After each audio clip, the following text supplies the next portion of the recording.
Hey, everybody, and welcome to the For Female Founders podcast series, where we are helping women in business learn to thrive, not just survive. I am your host, Sarah Bundy, and today our guest is Rachael Radford. Rachael is the founder and president of Meira Consulting, which is an independent software advisory firm that specializes in guiding organizations through software strategy, selection, and implementation. With over 15 years of experience in consulting, Rachael has successfully led her team to completing over 150 projects across North America, assisting clients in evaluating their systems, refining their processes, and ensuring that technology investments align with their business objectives. Rachael, welcome to the show. Thank you so much for having me, Sarah. I appreciate you being here because we have a lot of stuff to talk about. Your experience in tech stacks, in technology integrations with very large companies, in creating efficiencies for optimization and smooth sailing when you're running an organization is deep and vast, and you have a huge team. Tell us a little bit about your company, Rachael, and the background that got you into it. Yeah, happy to. So here at Meira, we're a team of 12 full-time staff members, and then we also have a range of specialists that we bring in, subcontractors if we really need a specialty, because technology and what you need to do with it is so vast. So oftentimes you really need to have specialists come in to deal with things like data residency or architecture around the different integrations. But our team here at Meira, we work with a bunch of organizations at any given period of time.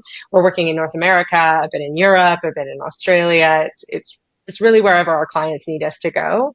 And the work that we're doing is really helping people figure out in an organization, how do you use technology to be efficient and to scale? And, it's interesting because when I first started getting into consulting was in a kind of odd path. And I think that's true for most people that get into consulting, but, a long time ago, I was in concrete formwork for high-rise towers. So I was deep in construction, in the field, doing that kind of work.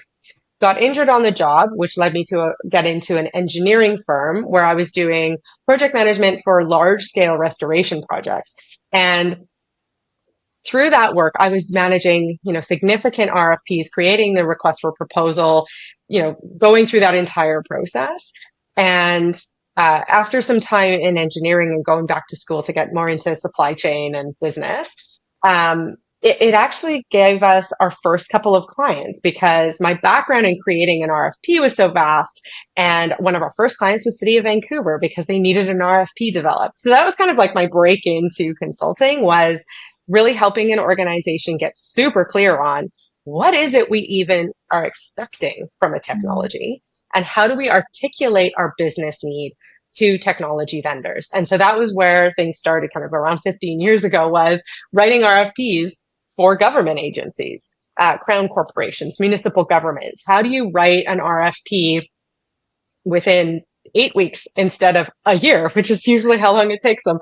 So it's really helping them figure out, how does an organization get super clear on what is it we're asking for, and giving enough clarity so that vendors can actually respond to it in a way that's accurate, so there isn't a myriad of change orders later. So that's kind of my inroad into consulting, was really because I had RFP experience.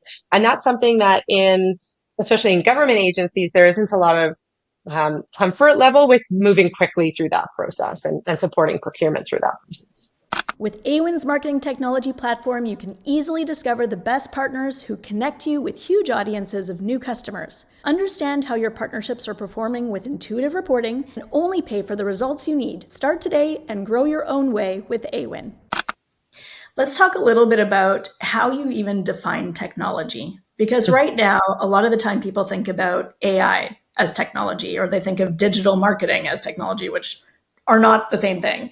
They're related, but not the same thing. So in your mind, what is technology? How does Meira support different types of technology? And what do you guys do with that technology?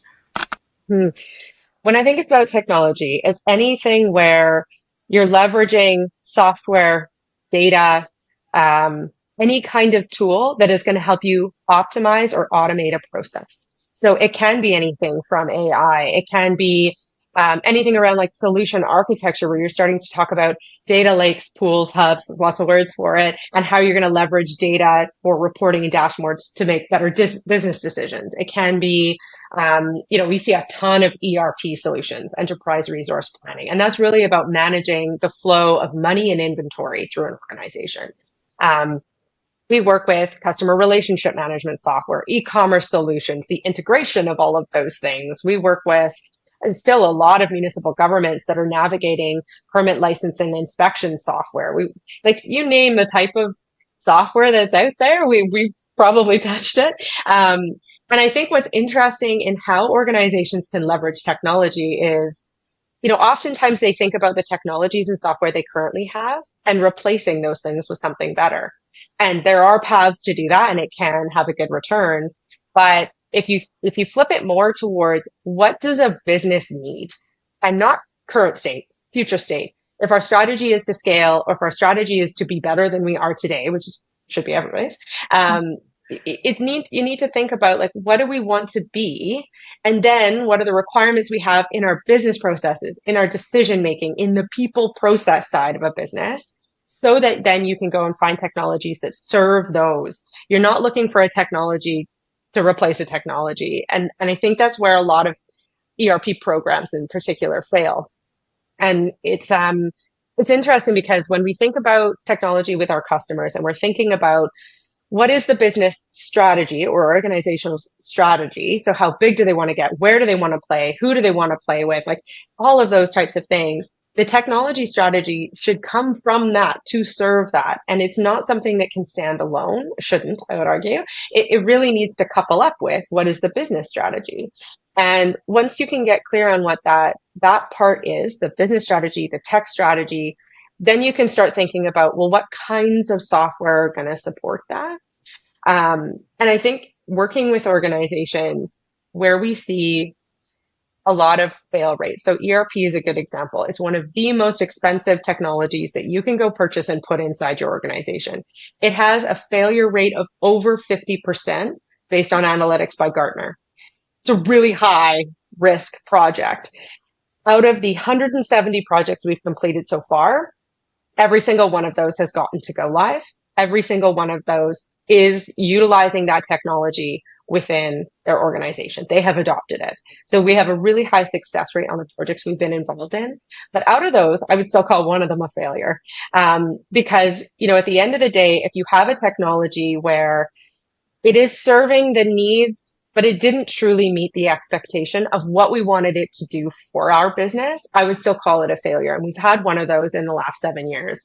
And it's interesting to, like, when you have those types of failures in a project, despite the high success rate, you're always thinking about, and our team always talks about that one project years ago where it's just like, where did it go wrong? And I think the piece that we've seen around technologies and where they fail in an organization is when you are not, like, the organization, the client themselves, their team of decision makers is not on the same page about what the expectation is and what they want out of this.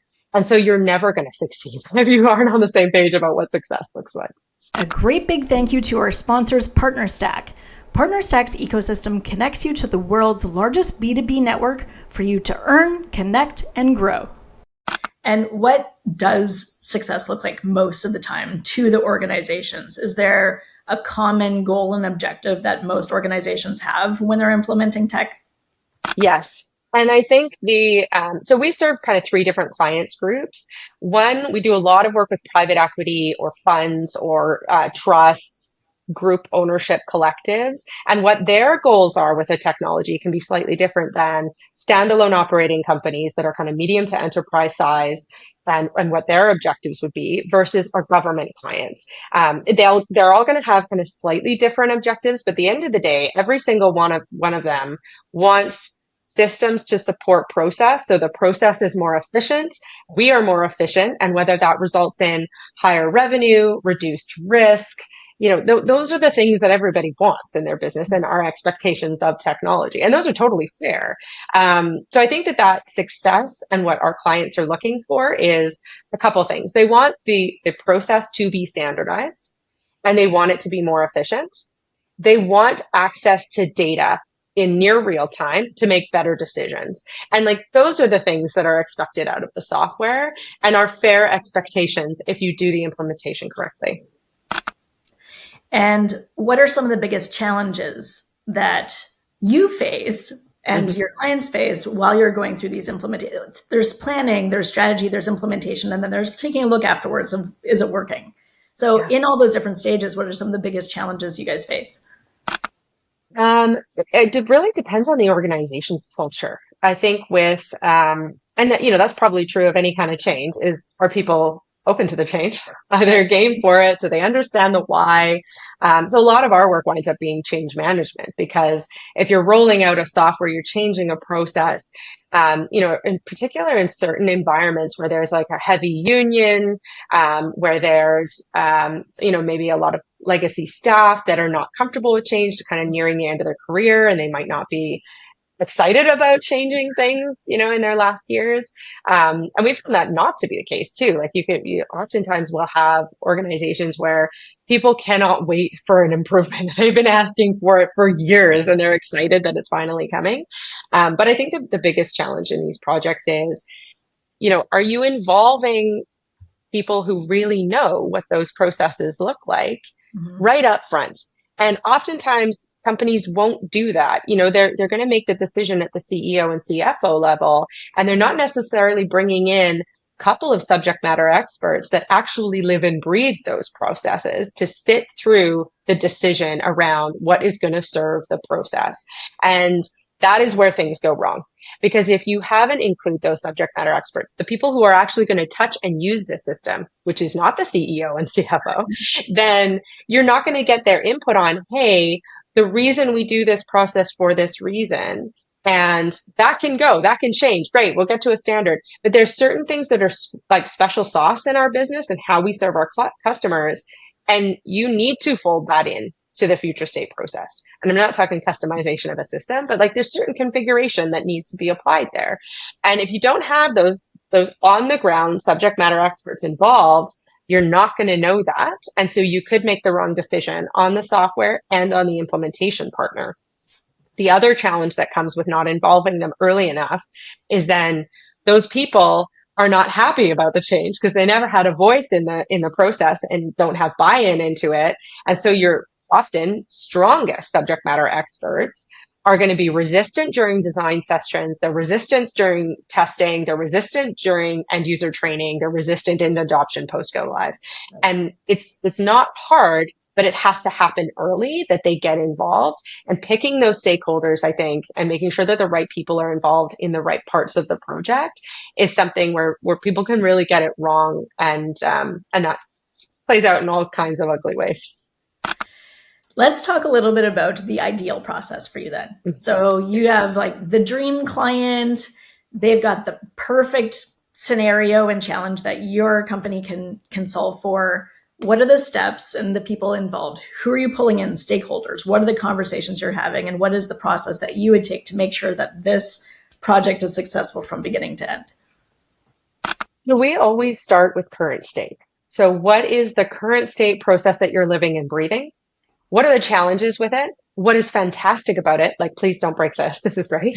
And then what is the future state, business process, and state that you want to be in post go live, so that we're really clear with them on what is the baseline, where are you at today, and what are the things that need to get addressed, and what is the expectation of the future state. And those two pieces, a collection of documentation and series of conversations and workshops and things like that, they do a bunch of different things right out of the gate. We make sure that we have the right stakeholders involved. We make sure we're super clear on requirements. We already start to deal with some of the change management stuff about this process is going to change. And you're going to have to change how you do it. So we start to do a bunch of the change management, all of the requirements discovery, all of that happens right up front. And then we go into shortlisting which platforms, technologies, and implementation partners are the right fit based on that. So if you skip that part, and a lot of organizations skip that part and go straight to, oh, what's the ERP we want? Oh, I've worked with this one in the past. Oh, my friend's company uses this one, or I've seen this one before and I like it. if you skip to that, oftentimes you're going to come up with the wrong shortlist because it's not based on the requirements of your future state. It's based on kind of your assumptions around current state and what other people are familiar with. And that's typical. Like, we're humans. We want to use what we feel comfort and a familiarity with. But that's a really critical part. What is the current state? What is the expectation of future state? That drives requirements. That tells you the shortlist. And I think the other piece about what we do that's unique in the selection process, and we get a lot of feedback about this from vendors that are participating in the process, that this is very unusual. They're not used to it, and they really like it. So that one is, when we come up with the shortlist of who gets to participate, we send them a ton of information about the client, the organization, their requirements, their future state processes, their current state processes, all of that. And we host Q&A sessions directly with those vendors and the client to ask all the questions that they want to ask. Then they go into demonstrating their product in a series of demos that aren't just whatever their sales team wants to pitch in terms of the demo. So it's usually based on, always, if we're involved, based on scenarios the client wants to see. So like, show me this business process flow, show me this business scenario, so that the different cross-functional members of their team can see the movement within the product across different modules. And they can all get excited about like what those handoffs are going to look like, the automation that's possible there. Then if there's any other questions the vendor has, they get to ask those.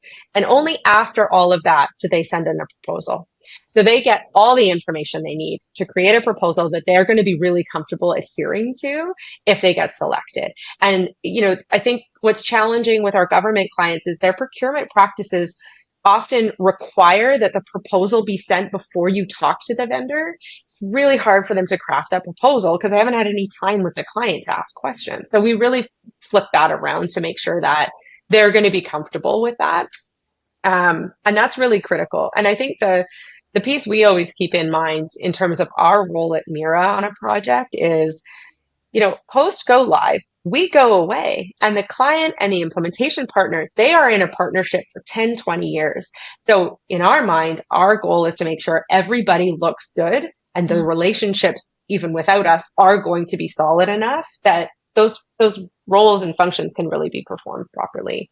But that's a big step. And then, in the implementation, our role is usually as IT project management, BA, change management, all of those things. We're really the client's team to make sure the client does everything they're supposed to do for it to go smoothly. And we really just plug any gap that they have in capacity or skill to make sure that whatever product they've purchased and the thing that they're investing in is actually going to get to go live and be adopted and used and then perform the way that is expected to. And these are long-term investments for companies typically. Like you had mentioned, 10 to 20 years, you want to be able to have something that can have legs and stand and scale a company over a long period of time, 1 to 2 decades or more. Mm-hmm. Do you have any sort of go-to trusted, recommended shortlist that you're like, these guys are always consistent, they're always evolving, they're always keeping up to date with what's happening in technology? There's just like a trust there, and you kind of go back to those guys? Or do you always keep an eye and ear open to what's new and fresh and test those as well? How do you blend those two things? So we're completely solution agnostic. So we don't sell any products. We don't accept any kickbacks when we bring in a party or recommend a party. We don't do that across the board. And that is really important because we're an advisor to the client. So whatever it is they need and is in their best interest is what we're going after. There's certainly a lot of ERPs that everyone has a certain comfort level with because they've been around a really long time. They consistently reinvest in the product to make it better. They consistently show up on Gartner Magic Quadrant, like all of those kinds of things. So you're always looking to those as potential on your short list, but we always do a long list, which is what is everything that's out there that can meet these requirements? Because there's certain systems that maybe aren't always going to show up on a short list, but they're really good for that particular client because of their industry or their size or what they're trying to do. And so we never have like a preferred short list. We would love to. That would be dreamy because it would really cut down our workload. But we just can't because there's going to be different products that are good for different people at different times. And like our work oftentimes, with some clients, they'll be like, I just need this one kind of thing. I just need an ERP solution. But often clients are saying, hey, evaluate our technology stack and help us pick a new stack. And so then you're talking about an ERP, a payroll, field service management, a bunch of different things that have to play nicely together. And in those instances, you really don't have a preferred list you could work with because you do have to really take into account all of these different extra elements to come up with like, what are the stacks that actually would make sense in this situation, in this industry, in this size? Like, so there's definitely not a short list. There's always a back to the drawing board. What is everything that's out there? What's changed in the market? Who's doing what that's cool and interesting and different? Who would be a good fit for this client? Also culture fit on the implementation or like vendor VAR side, because we're helping them pick the platform and the implementation company. So you have to marry those two things together there too. And then we go to a mid list and then we go to a short list where max 2 to 3 vendors get to participate or groups of vendors get to participate. And that's really because we want to save everybody's time. But, really for us to play our role, we're constantly researching and talking to every implementation partner we can find, every different platform that's out there. What are they doing? We're paying attention to what their releases are, what they have on their technology roadmaps, what APIs they've built for integrations with different things, who's bought who. There's a lot of that. What are cool products that are emerging in Europe and in Australia that maybe haven't hit North America, but they probably should. And like, there's an opportunity for something that's better out there to be used. So it's very research intensive on our side of things and a lot of, conversations with different parties and what they're doing so that we can really already know when a client comes to us and we kind of know, what is their industry? What is their size? What are their requirements? What is their strategy in terms of like their growth plan and scale plan so that we can say, okay, these are really the mid list pretty quickly down to a short list. I love that you do your diligence to think about perfect fit or most ideal fit, right?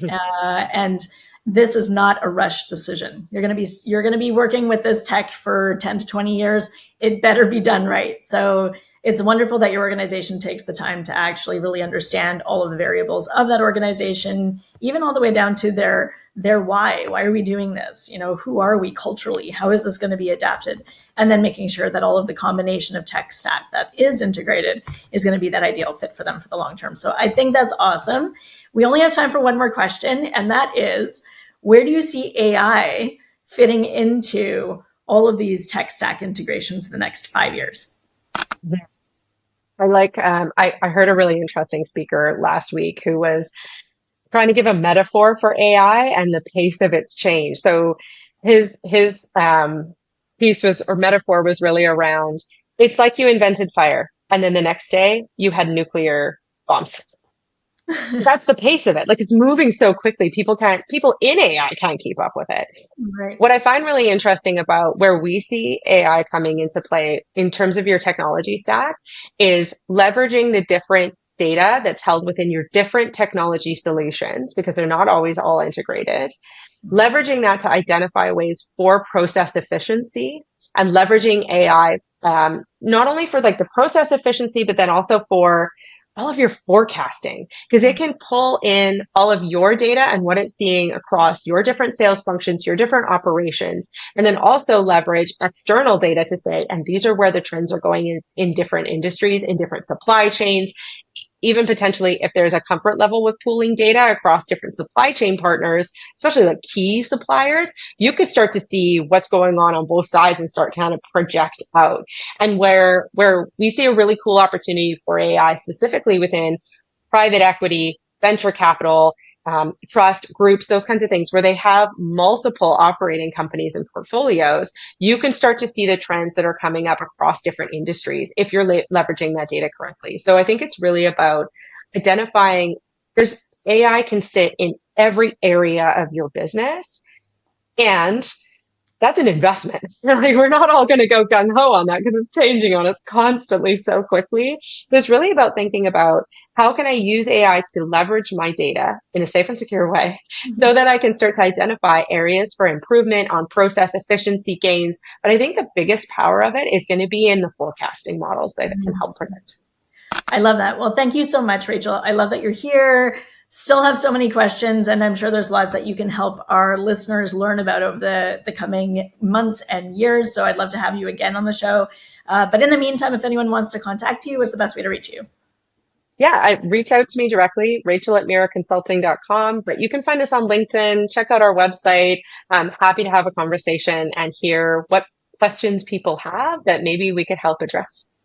Thank you so much. And thanks for listening, Thank you, guys. Sarah. We'll see you on the next show. Thanks for listening to the 4 Female Founders podcast series. If you enjoyed this episode, please go ahead and hit subscribe, like, or comment below so we can continue to support women in business by helping them thrive, not just survive. We'll see you on the next show.